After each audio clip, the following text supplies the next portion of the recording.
అవంతా నాకు తెలియదన్నా. ఆస్తి పంచుకున్న టైం వస్తే నా వాటైతే నాకు కావాల్సిందే. ఏమైంది? ఏమైనా ప్రాబ్లమా? ఊరు నుండి మా అన్న కాల్ చేస్తాడు. ఇంట్లో ఆస్తి పంపకాల గురించి మాట్లాడుకుంటున్నారంట. నేను కూడా ఇంటి బిడ్డనే కదా, నాకు కూడా ఆస్తిలో వాట ఉంటుంది కదా. సిరి, నీకు విషయం చెప్పనా? మీ అమ్మ నాన్నకి ఒంట్లో బాగాలేనప్పుడు హాస్పిటల్ బిల్ ఎవరు కడతారు? మీ అన్న.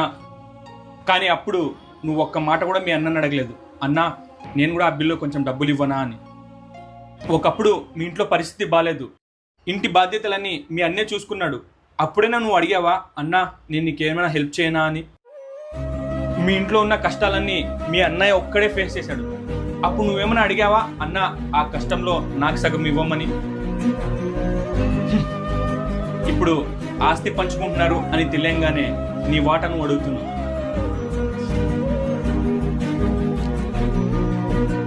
సారీ అన్నా, నాకు ఆస్తి వద్దు, ఏం వద్దు.